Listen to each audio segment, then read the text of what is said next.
Salve, salve galera do InfectoCast, meu nome é Jordan. Klinger. Eu sou o William. E hoje a gente vai trazer um novo formato aqui, a gente vai trazer algumas revisões recentes lançadas em grandes revistas sobre temas relevantes na prática clínica. E hoje a gente vai falar sobre sífilis, sobre uma revisão que saiu no New England esse ano.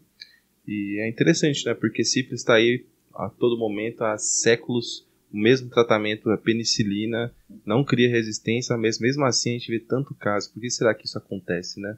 Então a gente vai discutir e debater isso. Essa doença é disseminada pelo mundo, reconhecida na Europa a primeira vez no século XV, que já matou bastante gente famosa. O Al Capone morreu de sífilis, dentre outros famosos que eles acreditam que tinham sífilis, entre eles até o Hitler. E aqui no Brasil a gente tem um grande problema, né? O último boletim epidemiológico do Ministério da Saúde, ele avaliou entre 2010 e 2018, a gente teve um aumento de 4.000% nos casos de sífilis no país. Só em 2018 a gente teve 246 mil casos entre sífilis adquirida, sífilis em gestante e sífilis congênita, e é um problema grande, né? Lembrar que uma pessoa que é diagnosticada com uma infecção sexualmente transmissível, ela tem 18 vezes mais chances de ter infecção pelo HIV, e por isso uma importância muito grande, né? E a sífilis também ela é conhecida como se fosse uma infecção sentinela, né? Então, às vezes, ela é o primeiro sinal que a gente consegue detectar facilmente aí no exame de sangue de rastreio para outras doenças, outras infecções sexualmente transmissíveis. Então, e ele também diz muito de como está o controle de saúde, da saúde pública mesmo, da situação, por exemplo, o caso de sífilis congênita. Você está tendo um número grande de casos, significa que o pré-natal e o nosso sistema de saúde não está cumprindo muito bem o seu papel. Então, agora já falando um pouco sobre a revisão, né, ele começa falando que nos Estados Unidos, na Europa, é mais comum a sífilis ser diagnosticada em homem. 86% em 2018 eram homens, e sendo que desses, mais da metade eram homens que fazem sexo com homens. E está tendo, parece que agora, um segundo foco, que são usuários de drogas injetáveis, principalmente heroína, que é um problema muito mais gringo do que nosso, né? A gente não tem muito uso de drogas injetáveis aqui no país. Mas um dado também que, quando a gente compara isso com os dados brasileiros, a gente vê que a maioria dos casos notificados de sífilis são em mulheres. Mas por que isso acontece? Será que realmente tem mais mulher com sífilis aqui do que lá? Ou será que os homens aqui estão sendo pouco notificados? Porque as mulheres no pré-natal é obrigatório fazer um rastreio de sífilis. Então, quando você vai separar os dados de mulheres, as grávidas são responsáveis pela grande maioria. Então, isso significa que existe uma falha entre o rastreio de sífilis em outras populações que não gestantes. E a importância, principalmente, do diagnóstico nas mulheres é pelo risco de sífilis congênita, que é um grande risco, traz uma maior mortalidade para perinatal.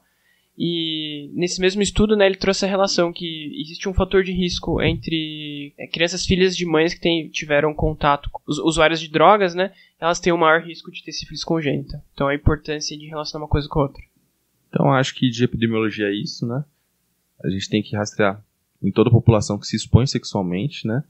E vamos falar agora um pouco sobre a história natural e como que a gente reconhece a sífilis na nossa prática clínica. Fala aí, Klinger. Então, o treponema pálido é o agente etiológico da sífilis, né? É uma bactéria, é uma espiroqueta, né? É uma bactéria também de difícil cultivo, de difícil... Os estudos, né, microbiológicos com a sífilis são difíceis de fazer, então a gente não tem grandes parâmetros para a gente estar podendo de fazer esse cultivo. Mas o que a gente sabe é que a gente vai dividir a manifestação da sífilis, né, em principalmente 4 estágios, né, que é a sífilis primária, a sífilis secundária, a sífilis terciária e a sífilis latente, e a gente vai falar um pouquinho de cada um. Então, primeiro, a sífilis primária, que ela é famosa pela sua... a lesão dela, né, o cancro duro, que é uma lesão geralmente solitária, única, com o fundo limpo, e geralmente é uma lesão onde você vai ter no órgão genital pelo contato direto durante a transmissão, principalmente no ato sexual. E então isso significa que não apenas no pênis essa lesão vai ocorrer, que é aquela foto clássica que a gente vê nos livros, né? De uma lesão única, ulcerada, indolor. Pode ser que o paciente tenha tido um sexo oral e teve a transmissão via sexo oral, então o paciente pode ter o cancro também na boca, pode ter o cancro em região anal. Inclusive na região anal é até mais comum ter múltiplas úlceras, às vezes as úlceras são dolorosas e se confundem com outras doenças anorificiais. Até a importância, né, de pessoas que têm relação anal fazer também um acompanhamento com proctologista, de fazer rastreio tanto para HPV, né, isso é coisa para outro episódio, mas também para fazer rastreio de ISTs, entre elas a sífilis. E além do próprio cancro, da própria lesão em si, a pessoa às vezes pode ter outros sintomas associados, como linfadenopatia. Às vezes a linfadenopatia pode ser mais comum ser inguinal, que seria mais próximo do leito que irriga a região de principal foco de infecção. E às vezes o paciente tem a linfadenopatia e às vezes, por exemplo, eu já tive um caso de um paciente que tinha ali um linfonodo inguinal, a consulta foi por causa disso, mas ele tinha vergonha de demonstrar úlcera. Então, considerar sempre possibilidade desse diagnóstico. Isso. E o linfonodo, por exemplo, pode ser cervical ou então submandibular se a úlcera for em região da boca. Então, sempre palpar gânglio, se tratando de doença infecciosa, faz parte do exame físico. Assim, um dado interessante, não está na revisão, mas a gente viu no Mandel, que é o Tratado de Infectologia, que numa série de casos que avaliou a clínica da sífilis primária, mais de 50% dos pacientes não tinham essa apresentação clássica completa. Então, uma coisa é essa descrição clássica no livro, que a gente aprende para as provas, outra coisa é na prática clínica. Então, sempre desconfia ali de lesões genitais, sempre vai estar no seu leque diagnóstico a sífilis.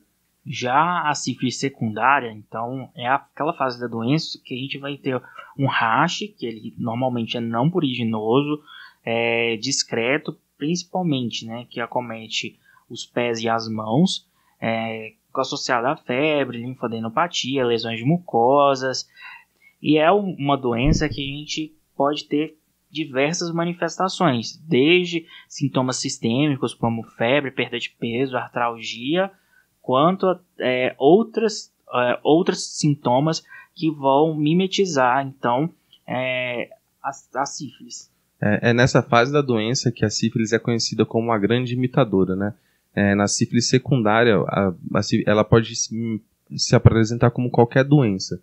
Só para vocês terem noção, assim, eu estava acompanhando um paciente, um ambulatório de PrEP, que é um ambulatório de profilaxia pré-exposição ao HIV, que basicamente a gente faz um rastreio de saúde sexual de pessoas que se expõem de modo bastante importante na vida sexual, para fazer a prevenção não só do HIV, como a detecção precoce de outras ISTs.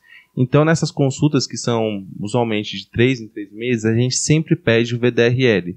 Então, a gente acaba conseguindo fazer a detecção da doença não na fase latente, que é a fase assintomática. A gente consegue pegar a doença numa fase ativa. É muito comum isso acontecer nesse ambulatório. Eu já vi diversas vezes sífilis primária e algumas manifestações muito estranhas de sífilis secundária.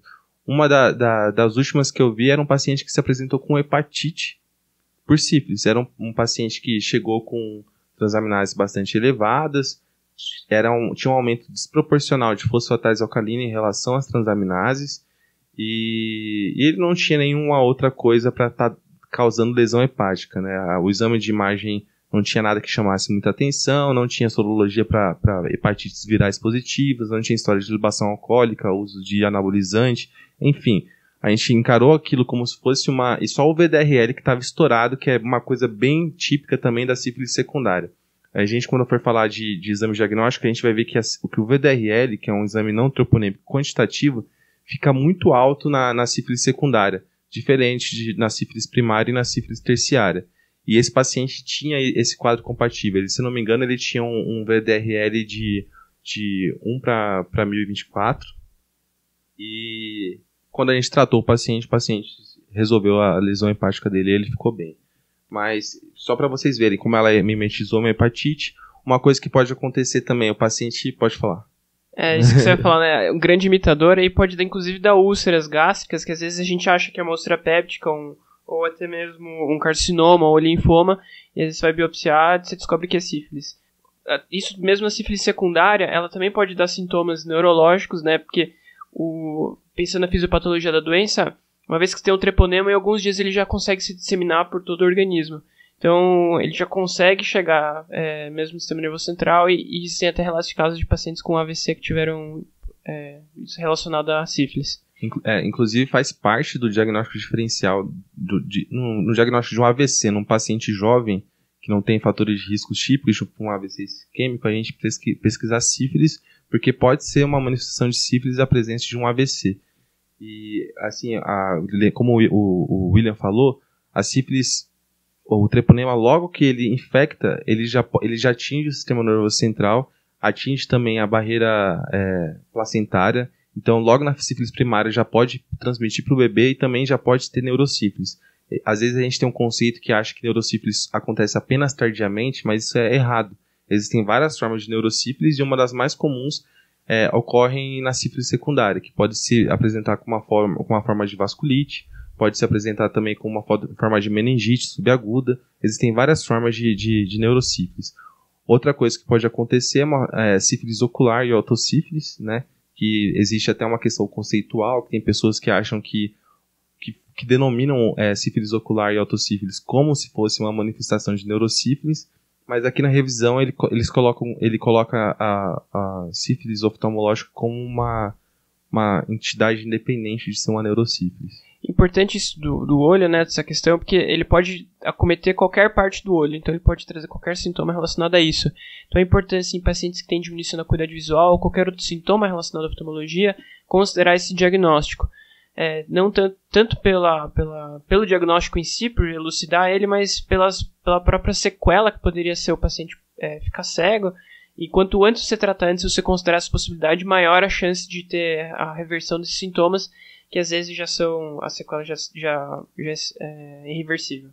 E quando a gente vai lembrar do rash, a gente tem que tomar muito cuidado, porque aquela lesão ela é rica em treponema, e a gente sempre tem que manipular com luva, né? E uma outra coisa de característica desse rash, que ele é não pruriginoso, que isso também vai dar uma outra abordagem, né? Nessas lesões elementares quando a gente vê esse rash. Mas só para também fazer um contraponto, também no Mandel, né, que não está nessa revisão, ele coloca também de uma série de casos que tinha 40% de pessoas que tinham prurido nessas lesões desse rash. Então, assim, classicamente, realmente é um rash não pruriginoso, mas o fato de ter prurido também não exclui a doença. Então, a gente tem que ficar atento a isso. Você estava falando de sífilis oftalmológica, William? Só lembrando que a forma mais comum de acometimento é o VIT, né? Tanto a anterior quanto a posterior, quanto a panveite pode ocorrer.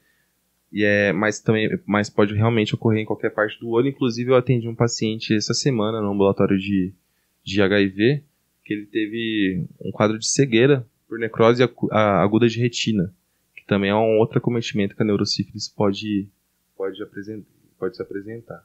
E a terceira forma que a gente tem, né, a sífilis latente, que é a sífilis latente, que é aquele período que a gente não observa nenhum sinal ou sintoma da sífilis, e é onde a gente faz a maioria das vezes o diagnóstico, né?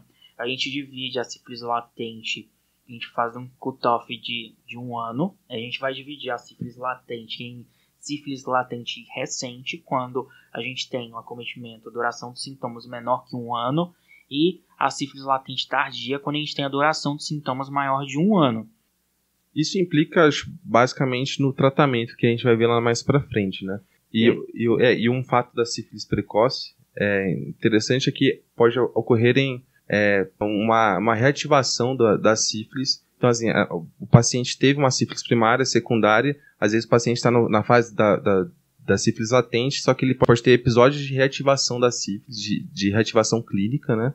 E daí ele deixa de ser uma sífilis latente e volta a ser uma sífilis secundária, por exemplo.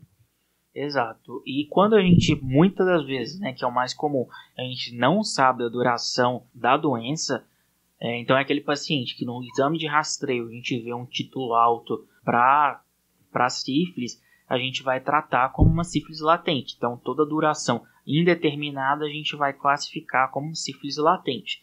Isso vai ter impacto lá no tratamento que a gente vai ver mais pra frente, como que a gente vai fazer.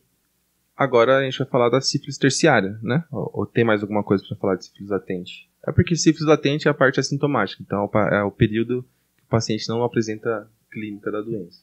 E na sífilis terciária, fala aí, clínica, o que tem? Normalmente, né, a gente vai acontecer naqueles 30% daquelas infecções que não são tratadas, né?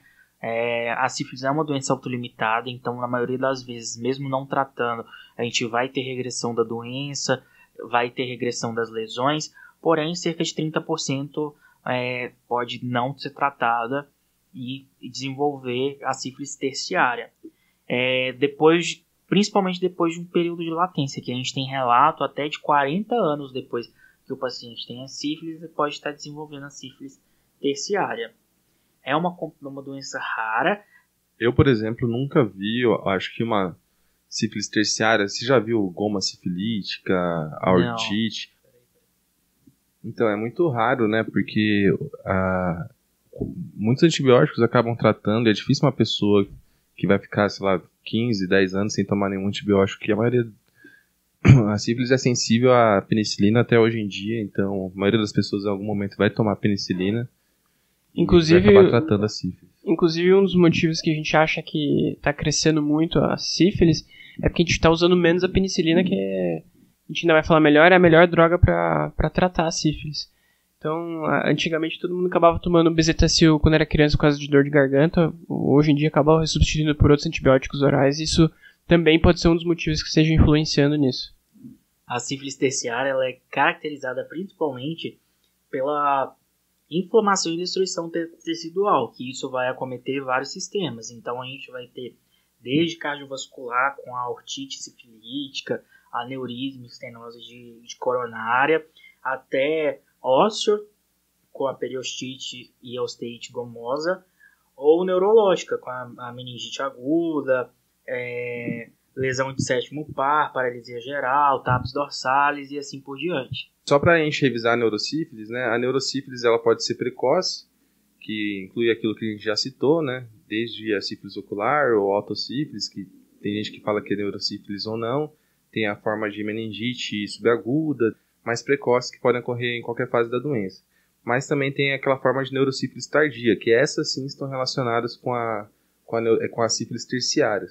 Só para a gente ter uma ideia, a forma meningovascular de neurosífilis ela ocorre cerca de 5 a 12 anos após a infecção, que inclui hemiplegia, afasia, pode ocorrer várias coisas aí. E a forma parenquimatosa, ela costuma ser mais tardia ainda, mais de 15 anos após a infecção. E entre as formas parenquimatosas a gente tem aquela clássica que é a TAPS dorsalis, né? Que vai incluir, o paciente vai ter ataxia, distúrbios de bexiga, crises viscerais, incontinência anal. Eu confesso que eu não sei se eu já vi algum caso de neurosífilis, de sífilis terciária. Essa é uma questão interessante, Jordan, que a gente não sabe se hoje em dia tem menos, porque o diagnóstico geralmente é mais precoce, ou se essas pessoas, quando têm esses diagnósticos, é subdiagnosticado, ou uma pessoa em condição social que acaba não fazendo diagnóstico e às vezes a gente coloca a culpa em outra coisa. De qualquer forma, o importante é saber que esses quadros neurológicos mais tardios da sífilis terciária indicam já um pior prognóstico. Então, quando o paciente já está com sintomas, por exemplo, de TAPS dorsalis, a chance de ele evoluir mal, mesmo tratando, é muito grande. Então, para a gente resumir o que a gente falou até agora, a gente pode dividir a evolução da sífilis em basicamente duas coisas. A sífilis recente, que é aquela sífilis que a gente tem menos de 1 ano de duração, que vai ser caracterizada, então, pela sífilis primária, pela secundária e pela latente recente. E a sífilis tardia, que é aquela que tem mais de 1 ano de duração da doença, que a gente vai ter a latente tardia e a terciária.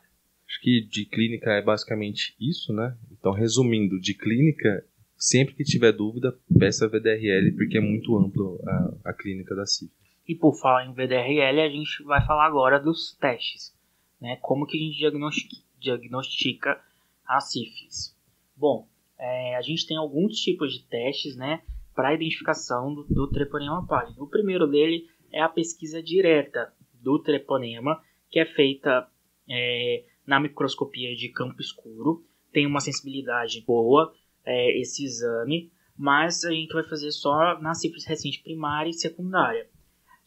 Não é um exame tão disponível, eu particularmente nunca vi, mas é uma opção de fazer diagnóstico. Eu já vi o campo escuro lá na Faculdade de Saúde Pública, a gente rodava antigamente no ambulatório de IST, e eles tinham disponível, e eu lembro que o professor lá, ele falava que é muito simples, você só precisa de um microscópio e de um aparelhinho ali assim que vai deixar o campo escuro ali assim da luz, e daí você coloca um espécime do paciente, né, uma secreção, de alguma lesão de pele, algum lugar que possa conter o treponema, e você eventualmente vai conseguir ver o treponema ali se mexendo. A partir do momento que você viu aquele treponema, você já pode dar o diagnóstico de sífilis, é bem específico.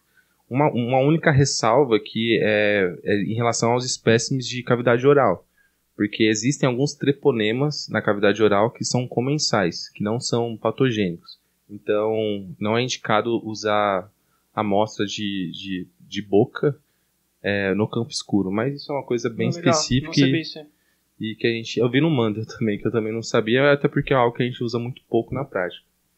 Muitas vezes o paciente não dá nem tempo de fazer a pesquisa por campo escuro, porque essa lesão primária, onde você faria a pesquisa, como a gente tinha falado lá no começo, é uma lesão autolimitada, então às vezes o paciente nem chega a procurar um serviço médico, ou quando chega vai ser tratado de forma empírica, não dá tempo de ir para um serviço onde ia fazer essa pesquisa.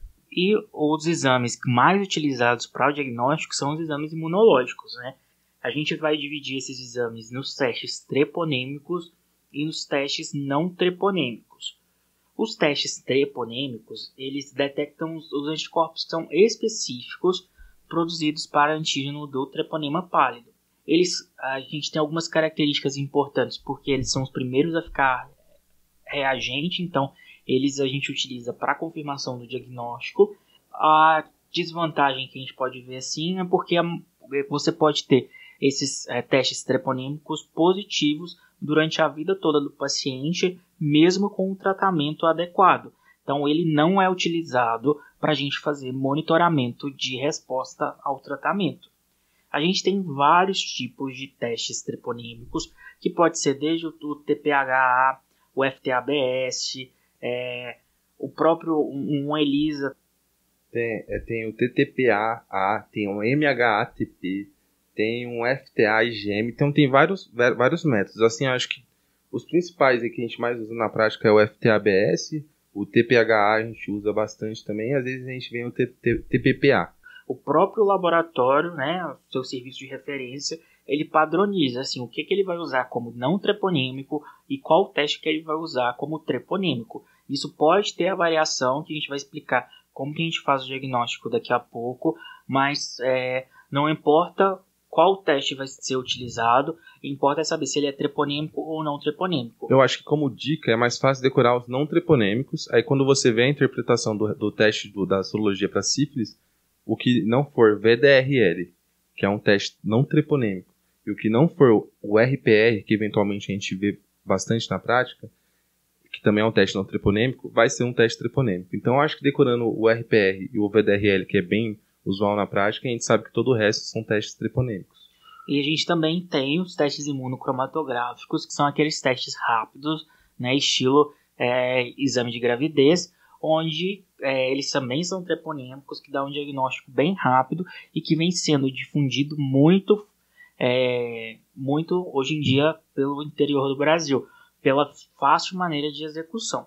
Bom, então a gente falou dos testes treponêmicos e agora dos testes não treponêmicos. O que é um teste não treponêmico? Eles detectam anticorpos que não são específicos para o treponema. Eles detectam anticorpos angiocardiolipina para os antígenos do treponema pálido e pode ser qualitativo ou quantitativo. Aqueles qualitativos eles só definem se é positivo ou não, e os quantitativos eles vão ser expressos principalmente na forma de títulos, né? De 1 para 2, 1 para 4, 1 para 8 e assim por diante. Quando a gente tem um cancro duro, esses testes eles vão ser positivos normalmente 1 semana até 3 semanas após a manifestação da lesão. E esse é um dado importante, né? Que Porque eventualmente pode ser que o teste treponêmico venha positivo e o não treponêmico venha negativo, mas é porque ainda não deu tempo, se for muito precoce que você coleta o exame, talvez ele venha negativo. Daí é importante de repetir posteriormente esse exame na suspeita clínica. E na nossa prática, a grande importância do teste não treponêmico como o VDRL seria o monitoramento do tratamento, da resposta ao tratamento. Que as quedas dos títulos significam para a gente uma resposta clínica e tratamento para o sucesso terapêutico do paciente. Mas aí, Jordan, o que é o fenômeno prozona dos testes não treponêmicos? Então, isso é um teste não treponêmico, principalmente o VDRL, com RPR isso não é tão comum, pode acontecer com que exista um excesso de anticardiolipina. Daí ocorre uma desproporção entre a quantidade de antígenos e a quantidade de anticorpos na reação e, eventualmente, um paciente que tem títulos muito altos tem muito treponema, talvez o exame vai vir negativo. Assim, é difícil explicar, mas é um paciente que tem bastante treponema e vem com VDRL negativo. Por isso, é padrão de todos os laboratórios, assim que vem um teste VDRL negativo, eles vão diluir aquela amostra até para 1:8, para tentar diluir e diminuir esse efeito aí do efeito prozona. Então, o VDRL pode vir negativo, mesmo na presença de treponemas, mas a gente já tem uma saída que é fazer a diluição para resolver esse problema.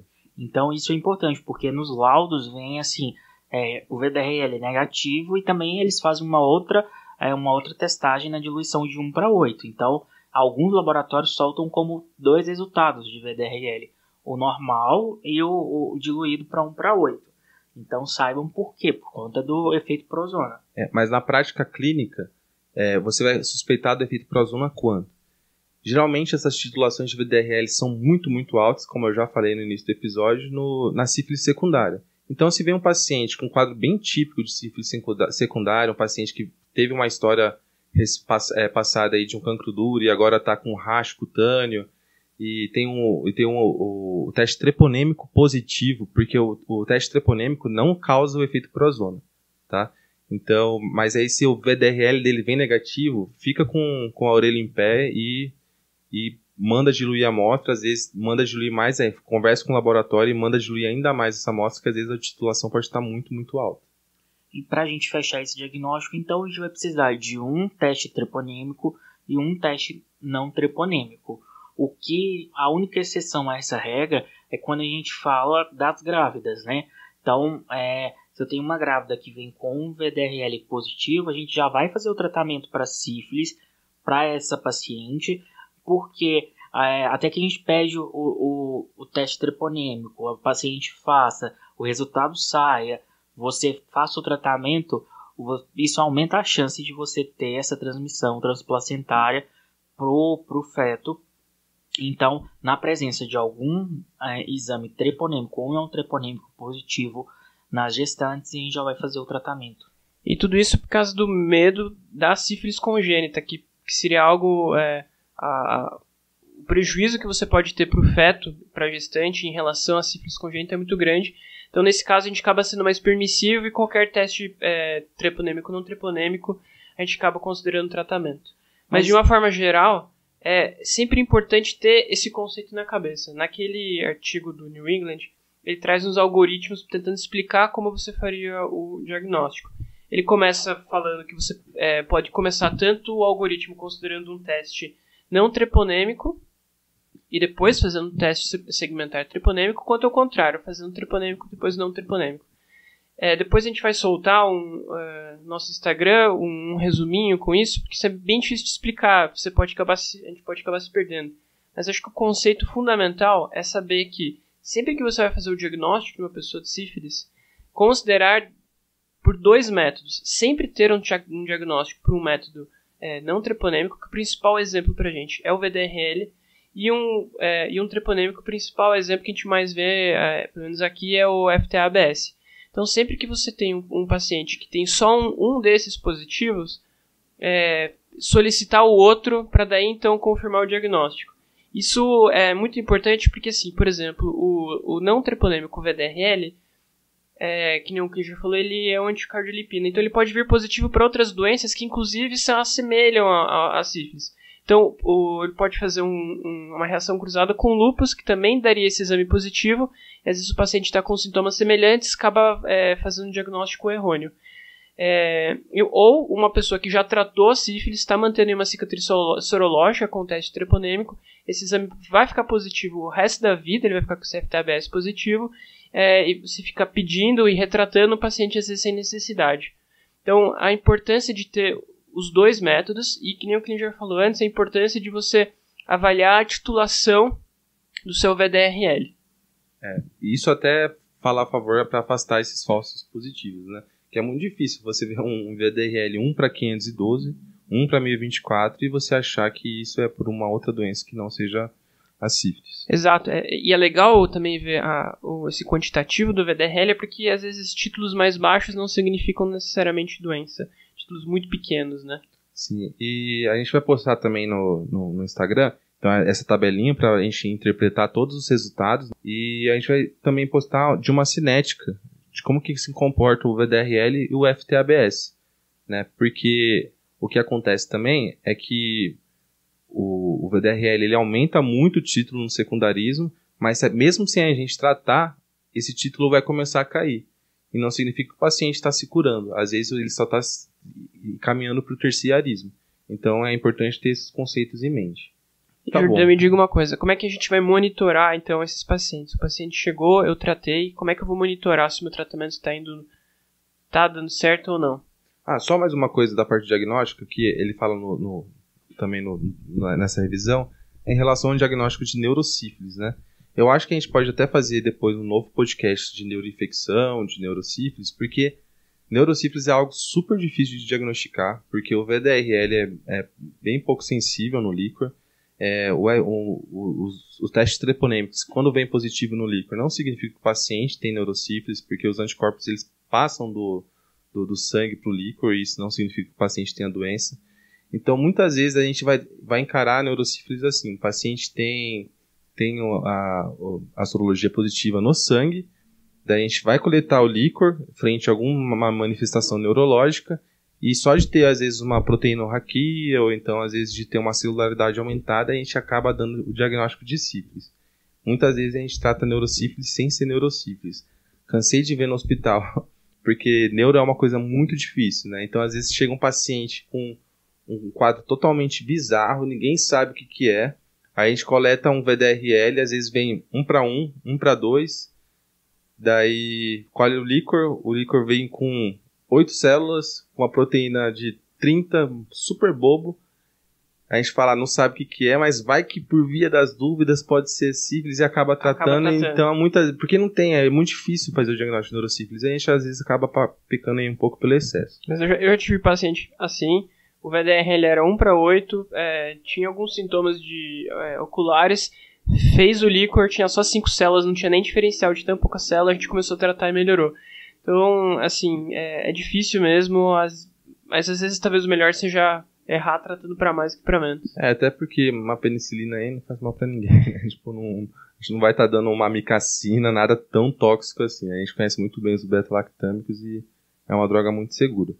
Então, sobre o que você tinha me perguntado previamente, Guilherme, como que a gente faz o segmento do tratamento, né? A gente vai tratar o paciente, a gente vai falar daqui a pouco como que é o tratamento, mas só para falar sobre o VDRL, a gente quer que o VDRL caia 4 títulos de 6 meses a 1 ano, e algumas ponderações são que quanto mais tardia é a sífilis, mais lentamente vai cair esse VDRL. Então, às vezes, demora até 24 meses para começar a cair o VDRL na sífilis terciária. E também no paciente que é HIV, às vezes demora para cair essa titulação. E isso às vezes vai nos levar a algumas condutas. Por exemplo, o paciente não está caindo a titulação em 6 meses. O que a gente vai fazer de 6 meses a 12 meses? Na revisão, ele fala que para a gente considerar fazer um líquor e considerar o retratamento. Mas eu estou falando considerar porque não existe nenhum ensaio clínico falando que você coletar o líquor no paciente que está demorando para cair o VDRL após 12 meses vai trazer benefício para esse paciente se ele está assintomático da parte neurológica. Então, essa questão de tratar o paciente para neurosífilis, se está demorando só por estar demorando de cair a titulação e de ter alguma coisinha alterada no líquor, a gente não tem muita evidência disso, mas é o que a gente acaba fazendo na prática clínica. E eu acho que de segmento do tratamento é basicamente isso. Lógico que você vai avaliar a clínica e no PCDT, que é o manual do Ministério da Saúde, ele coloca também que a partir de 3 meses a gente espera que tenha uma queda de 2 titulações, né? Então, na nossa prática brasileira, a gente espera que caia pelo menos 2 titulações em 3 meses e 4 titulações de 6 a 12 meses. Acho importante também lembrar que títulos próximos, títulos vizinhos, eles são considerados iguais. Então, o paciente que teve uma variação, por exemplo, de 1 para 8, de 1 para 8, depois subiu para 1 para 16, isso não significa necessariamente uma mudança, ele é considerado o mesmo título.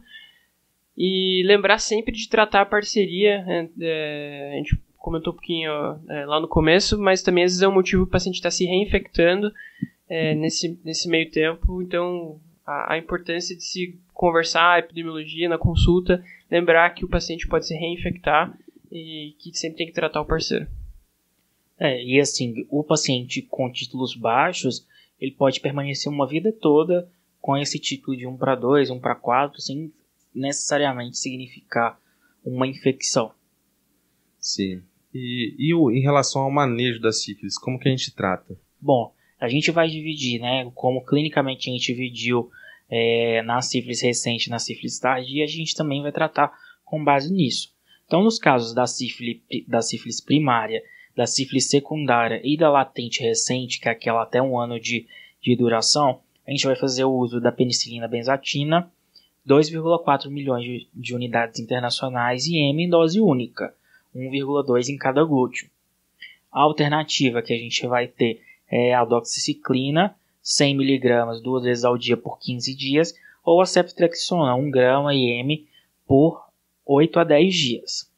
Já a sífilis latente tardia, que é aquela que tem mais de 1 ano de duração, ou aquela que você não sabe quanto tempo o paciente tem a doença, é a sífilis terciária, a gente vai fazer 3 doses, totalizando então 7,2 milhões de unidades internacionais IM. A gente vai fazer 1,2 milhões em cada glúteo semanal por 3 semanas, totalizando então 7,2. A alternativa também continua sendo a doxiciclina agora por 30 dias e a ceftriaxona também é uma opção por 8 a 10 dias. A gente tem que lembrar que a penicilina sempre é a melhor droga, os estudos sempre apresenta a diferença, né, na ação dela na comparação com os outros, então a gente sempre preferia a penicilina no tratamento da sífilis. É bem isso aí, Klinger. Assim, existem estudos demonstrando que ceftriaxona, azitromicina, amoxicilina, ampicilina, doxiciclina tem efeito treponomicida. Mas alguns desses estudos são feitos em coelho, no qual você inocula o treponema. Então eles não são estudos tão confiáveis de clínicos randomizados. São os que a gente falou antes no começo, deve ser difícil você cultivar também por cultura o treponema. Então é mais difícil querer fazer análise da sensibilidade do treponema nesse sentido. Por isso, de fato, a penicilina até hoje é que em estudos clínicos demonstrou melhor benefício. Com ceftriaxona até tem estudos falando de não inferioridade em relação à penicilina, mas são estudos observacionais, né? Então, assim, qual vai ser o contexto que a gente vai usar a ceftriaxona em relação à penicilina? Vai ser naquele paciente que tem alergia à penicilina, que você tentou dessensibilizar o paciente à penicilina, que é a primeira conduta que a gente faz frente a essa situação, e ele não conseguiu dessensibilizar, daí essa opção seria adequada, né? Na neurosífilis, o que a gente vai usar vai ser a penicilina cristalina, que vai ser 24 milhões de unidades ao dia, que você pode tanto fazer de 4 em 4 horas, quanto em bombas de infusão contínuas 24 milhões de unidades, né? Esse programa bomba para 24 horas, que é uma das melhores formas aí de estar administrando por 14 dias. lembrar, né? Eu sempre lembro de penicilina cristalina, é o C de cabeça, então para neurosífilis tem que ser a penicilina cristalina. E um grande problema que a gente tem é que a penicilina cristalina, ela pode ser formulação sódica ou formulação potássica.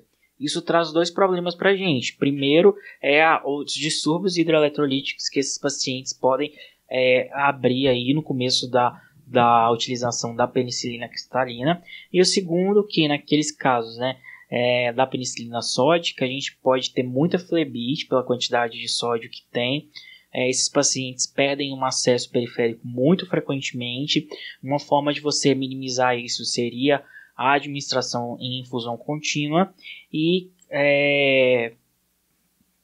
a opção, né, seria em relação ao ceftriaxona, né? Em caso o paciente não possa ficar internado 14 dias para receber a penicilina cristalina, a opção de hospital dia com ceftriaxona pode ser uma alternativa. Lembrando que isso não é uma opção para grávida, isso de jeito nenhum. Grávida a gente nunca vai inventar moda. E também é um regime de exceção em qualquer outra situação, assim, né? Porque a gente sabe como que funciona o SUS, às vezes não tem vaga de leito, não tem enfermaria, não tem nem onde botar o paciente no corredor, e às vezes a gente acaba fazendo isso no esquema de hospital dia, mas também não é o ideal, só para deixar isso bem frisado. O ideal é tratar com penicilina cristalina. E às vezes a gente acaba usando porque não tem penicilina, né? Às vezes volta e meia a penicilina falta aí, então é raro isso acontecer. Agora, essa decisão de tratar com penicilina cristalina ou não vai depender se a gente vai considerar que a gente tem neurosífilis ou não. E para isso a gente tem que saber para quem a gente vai pedir líquor ou não. Quando o paciente tem sintoma neurológico, é meio claro. Agora, para quem que a gente precisa pedir líquor ou não? Tem, inclusive, especialista que recomenda que fez diagnóstico de sífilis é igual coleta de líquor. Principalmente quem tem HIV, né? Exato. E aí, quais são as indicações? Então, o CDC e o Ministério da Saúde, eu vou ler na íntegra aqui o que o Ministério da Saúde fala. Para paciente com HIV e sífilis, a gente vai coletar o líquor na presença de sintomas neurológicos ou oftalmológicos, evidência de sífilis terciária ativa ou após falha do tratamento clínico. O CDC fala basicamente a mesma coisa. Na revisão ele fala que, como eu já falei previamente também, que em relação à falha após o tratamento clínico é algo até um pouco questionável quando se trata de evidência científica. A gente não sabe se isso realmente vai ter um benefício, mas como é uma medicação muito segura também, tem pouco efeito colateral. Você vai ver o paciente que está com 12, 18 meses, não está abaixando o VDRL. É interessante você coletar o líquor porque às vezes o sistema nervoso central pode ser um santuário e a gente não está conseguindo erradicar aquela sífilis porque a penicilina benzatina não está chegando até o sistema nervoso central.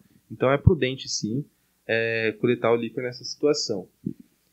Mas eu só deixei isso bem claro porque o que acontece? Alguns fatores de risco para a neurosífilis em pacientes infectados com HIV incluem o paciente com CD4 menor que 350, um paciente com a titulação acima de 1/32, e alguns especialistas, né, que mexem mais com HIV acabam recomendando a coleta de líquor nessa situação, independente de tudo.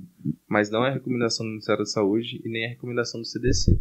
E eu acho que da parte de tratamento que a gente precisa lembrar que pra gente já foi dito, né, a respeito da escolha da penicilina como a primeira droga. Hoje em dia, né, é muito difundido em relação à alergia à penicilina, que os pacientes não sabem, falam que tem alergia à penicilina, mas qualquer coisa que acontece após a administração da penicilina, eles vão atribuir que é uma alergia, e não necessariamente é uma alergia de fato. A gente tem dados, né, que é 0,002% a taxa de alergia à penicilina, então muito baixa.